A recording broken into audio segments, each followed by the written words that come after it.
السلام علیکم ورحمۃ اللہ وبرکاتہ۔ ان الحمد للہ والصلاة والسلام علی من لا نبی بعدہ وعلی آلہ وصحبہ اجمعین، اما بعد فاعوذ باللہ من الشیطان الرجیم، بسم اللہ الرحمن الرحیم۔ وَذَرُوا ظَاهِرَ الْإِثْمِ وَبَاطِنَهُ إِنَّ الَّذِينَ يَكْسِبُونَ الْإِثْمَ سَيُجْزَوْنَ بِمَا كَانُوا يَقْتَرِفُونَ۔ صدق اللہ مولانا العظیم۔ معزز سامعین کرام، میرے عزیز ساتھیوں اور میرے پیارے دوستوں، میں آپ حضرات کے سامنے جو آیات تلاوت کی ہے یہ سورہ انعام کی 120 نمبر آیات ہے۔ اس آیات کے اندر اللہ رب العالمین ارشاد فرماتا ہے، وَذَرُوا ظَاهِرَ الْإِثْمِ وَبَاطِنَهُ إِنَّ الَّذِينَ يَكْسِبُونَ الْإِثْمَ سَيُجْزَوْنَ بِمَا كَانُوا يَقْتَرِفُونَ۔ It means, and leave sin, the outward and the inward. Surely those who commit sin shall be punished for what they have committed۔ یعنی اور تم ظاہری اور باطنی دونوں قسم کے گناہ کو چھوڑ دو۔ جو لوگ گناہ کرتے ہیں وہ عنقریب اپنے کیے کی سزا پائیں گے۔ میرے دوستو، اس آیات کے اندر اللہ رب العالمین ہمیں دونوں طرح کی گناہ یعنی ظاہری اور باطنی گناہوں کو چھوڑنے کا حکم دیا ہے۔ ایک مسلمان کے لیے ضروری یہ ہے کہ وہ اپنے ظاہر کو بھی درست کرے اور اپنے باطن کو بھی درست کرے۔ ظاہری اور باطنی دونوں طرح کی گناہوں کو چھوڑنے کی کوشش کرے۔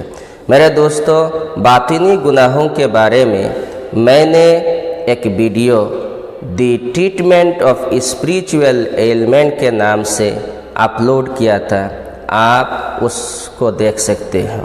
آج کے اس بیان میں صرف آپ حضرات کے سامنے ظاہری گناہوں کے بارے میں کچھ ضروری باتیں عرض کرنا چاہتا ہوں۔ میرے دوستو، جب ہم ظاہری گناہوں کے بارے میں بات کرتے ہیں تو سب سے پہلے ہمارے لیے ضروری یہ ہے کہ ہم اپنے وضاقتہ، اپنے آؤٹر اپیئرنس کو، اپنی شکل و صورت کو اسلامائز بنانے کی کوشش کریں۔ اگر ہم اپنے ظاہر، اپنے باطن کو درست کر لیں گے تو ہم انشاءاللہ شیطان کے اٹیک سے، شیطان کے حملہ سے ہم بچ سکتے ہیں۔ میرے دوستو، یہاں کچھ لوگ یہ کہتے ہیں کہ ہمارے ظاہر کچھ بھی ہو، اندر میں تو ایمان ہے۔ یہ کہنا بالکل غلط ہے، اس لیے کہ میرے دوستو، اگر کسی آدمی کا ظاہری شکل و صورت اکارڈنگ ٹو اسلام نہیں ہے تو پھر وہ شیطان جو کہ ہمارے دشمن ہے، جس کے بارے میں اللہ رب العالمین ارشاد فرماتا ہے، ان الشیطان لکم عدو فاتخذوہ عدوا، شیطان تمہارے لیے دشمن ہے اور دشمن کو تم دشمن ہی سمجھو۔ میرے دوستو، اگر کوئی آدمی یہ چاہتا ہے کہ شیطان کے اٹیک سے، شیطان کے حملہ سے بچ جائے تو اس کے لیے ضروری یہ ہے کہ وہ سب سے پہلے اپنے ظاہر کو درست کرے۔ میرے دوستو، اس کو سمجھانے کے لیے میں آپ حضرات کے سامنے ایک مثال، ایک ایگزامپل پیش کرتا ہوں۔ جیسے ایک پرندہ، کبوتر، اس کے باڈی کے دو سائڈ ہے، ایک اس کے ظاہری شکل و صورت ہے اور ایک اس کے باطن ہے۔ اس کے ظاہر یعنی اس کا پر اور اس کے باطن اس کا گوشت ہے۔ اگر کوئی آدمی ایک کبوتر، ایک پیجن کا پر کاٹ ڈالتا ہے تو آپ بتائیے کیا وہ اپنے دشمن شکاری سے اپنے کو بچا سکتا ہے؟ وہ ہرگز نہیں بچا سکتا ہے۔ ایک کبوتر کا پر کاٹ ڈالنے سے وہ اپنے دشمن شکاری سے اپنے جان بچا نہیں سکتے۔ ان دا سیم وے، اگر ہمارے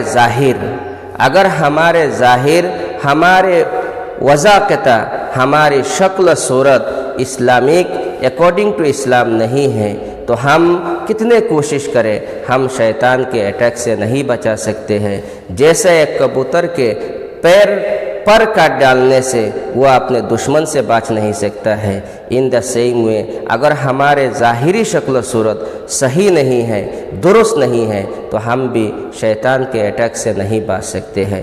اس لیے ایک مسلمان کے لیے بہت ہی ضروری ہے کہ وہ اپنے وضاقتہ، وہ اپنے آؤٹر اپیئرنس، اپنی ظاہری شکل و صورت کو درست کرے۔ میرے دوستو، جب ہم وضاقتہ اپیئرنس کے بارے میں بات کرتے ہیں تو اس میں بہت ساری چیزیں آ جاتی ہیں۔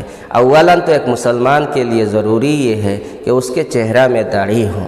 میرے دوستو، یہ داڑھی کا ہونا ایک مسلمان کے لیے یہ بہت ہی ضروری ہے۔ ایک مسلمان کی چہرے کی یہ خوبصورتی یہ ہے کہ اس کے اندر اس کے چہرے کے اندر داڑھی ہو، جیسا کہ ایک عورت کے چہرہ میں داڑھی کا نہیں ہونا یہ اس کی خوبصورتی ہے، ان دا سیم وے ایک مرد کے چہرے میں داڑھی ہونا یہ اس کی خوبصورتی ہے۔ اگر ہم مرد اور عورت دونوں برابر ہو گئے، اگر مرد کے چہرے میں بھی داڑھی نہیں ہے تو پھر وہ عورت کے برابر ہو جائیں گے، اس لیے کہ عورت کے چہرے میں داڑھی نہیں ہونا یہ اس کی خوبصورتی ہے اور مرد کے چہرہ میں داڑھی ہونا چاہیے۔ میرے دوستو، ان دا سیم وے ایک مسلمان کے لیے ضروری یہ ہے کہ وہ اس کا لباس، اس کا چال، اس کا اٹھنا بیٹھنا، چلنا پھرنا اکارڈنگ ٹو اسلام ہو، اسلام کے مطابق ہو، اس کا ڈریس اسلام کے مطابق ہو۔ اگر ایک مسلمان جب وہ ڈریس پہنتا ہے، کپڑا پہنتا ہے تو اس کو سوچ سمجھ کے پہننا چاہیے۔ ایک مسلمان کے لیے وہ اسکن ٹائٹ، یہ منی ڈریس، یہ مائکرو ڈریس یہ پہننا غلط ہے، یہ صحیح نہیں ہے، اس لیے کہ یہ دوسروں کا طریقہ ہے، اوروں کا طریقہ ہے۔ اگر ہم اوروں کو، دوسروں کو دیکھتے ہوئے ہم بھی اسکن ٹائٹ، مائکرو ڈریس، منی ڈریس اور ایسے تیسے لباس اور ڈریس اگر ہم پہننا شروع کر دیں گے تو ہمارا شمار بھی دوسروں کی طرف ہوگا۔ میرے دوستو، حدیث میں آتا ہے، پیارے نبی صلی اللہ علیہ وسلم نے ارشاد فرمایا، من تشبہ بقوم فہو منہم، جو کسی دوسرے قوم کی تشابہ، مشابہت، سملیرٹی اختیار کرتا ہے تو ان کو ایسے ہی شمار کیا جائے گا، انہی میں سے شمار کیا جائے گا۔ آج اگر ہم کسی دوسرے کے سملیرٹی، ان کے نقش قدم پہ چل رہے ہیں، ان کو فالو کر رہے ہیں تو کل قیامت کے دن ہمارا حشر نعوذ باللہ انہی کے ساتھ ہوگا۔ اس لیے میرے دوستو، ہم دوسرے کے نقل اتار نہیں سکتے ہیں۔ ہم اپنے لباس، اپنے ڈریس، اپنے کپڑا، یہ کہا جاتا ہے، عربک کا مقولہ ہے، الناس باللباس، آدمی کو پہچانا جاتا ہے اس کے لباس سے، اس کے ڈریس سے۔ اس لیے جب ہم ڈریس پہننے تو بالکل ڈیسنٹ ڈریس ہونا چاہیے۔ ہم لوگوں کے لیے ایک بھاری بھرکم ڈریس ہو، وہ ڈریس بہت ٹائٹ نہیں ہونا چاہیے۔ ان دا سیم وے میرے دوستو، جب ہم کپڑا پہنے، ہم پینٹ پہنے، تہبند پہنے، شلوار پہنے، مرد کے لیے ضروری یہ ہے کہ ہم ٹخنوں کے اوپر پہنیں، اس لیے کہ ٹخنوں کے نیچے کپڑا لٹکانا یہ حدیث میں اس کی ممانعت آئی ہے، یہ مکروہ تحریمی ہے۔ اگر کوئی آدمی پینٹ پہن رہا ہے لیکن اس کا پینٹ وہ ٹخنوں کے نیچے لٹکا رہا ہے تو یہ مکروہ تحریمی ہے، یہ جائز نہیں ہے۔ اس لیے ایک مسلمان کے لیے ضروری یہ ہے کہ ہم جب بھی کپڑا پہنیں، چاہے وہ پینٹ ہو، چاہے وہ تہبند ہو، چاہے وہ سلوار ہو، ہمارا کپڑا وہ ٹخنوں کے اوپر میں ہوگا۔ اگر ہم ٹخنوں کے نیچے کپڑا لٹکاتے ہیں اس میں بھی دوسروں کی مشابہت ہے، وہ عورتوں کی مشابہت ہے۔ مرد مرد بن کے رہے اور عورتوں کی طرف رہنے کی کوشش نہ کرے۔ اس لیے کہ حدیث میں آتا ہے، پیارے نبی صلی اللہ علیہ وسلم نے لعنت فرمائی ان لوگوں پر، لعن رسول اللہ صلی اللہ علیہ وسلم المتشبہین من الرجال بالنساء والمتشبہات من النساء بالرجال۔ پیارے نبی صلی اللہ علیہ وسلم نے ان لوگوں پر لعنت فرمائے جو عورتوں کے شکل اختیار کرتے ہیں اور ان عورتوں کو لعنت فرمائے جو مردوں کے شکل اختیار کرتے ہیں۔ میرے دوستو، جس کو اللہ رب العالمین نے ہم کو مرد بنایا، ہم کو مرد بنا کر پیدا کیا، تو ہم مرد کی طرف رہے اور عورتوں کے شکل و صورت ہمیں اختیار نہیں کرنی چاہیے۔ اس لیے میرے دوستو، یہ ہمارے لیے بہت ضروری ہے، اور یہ اولاً یہ فرسٹ اسٹیپ ہے کہ ہم لوگ سب سے پہلے ہم اپنے ظاہر کو درست کریں۔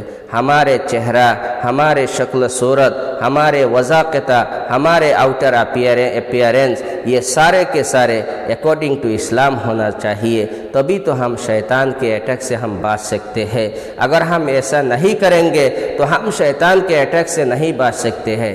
ہمارے یہ دنیا کی زندگی میں بھی ہم کامیاب نہیں ہو سکتے، اور آخرات میں بھی ہم کامیاب نہیں ہو سکتے ہیں۔ اس لیے اس کی طرف ہمیں خاص توجہ، خاص دھیان دینا چاہیے کہ ہم لوگ اپنے آؤٹر اپیئرنس، ہمارے وضاقتہ کو درست کریں، اور ہم ہر ممکن کوشش کریں کہ ہم اسلام کے حساب سے رہیں۔ میں یہ نہیں کہہ رہا ہوں کہ ہر کوئی پائجامہ کرتا پہن لے۔ میرے دوستو، آپ چاہے پینٹ پہنے، شارٹ پہنے، کوئی پرابلم نہیں، لیکن جب وہ پہنے تو ہمیں دوسروں کے فالو نہیں کرنا چاہیے۔ ہم کیا کریں؟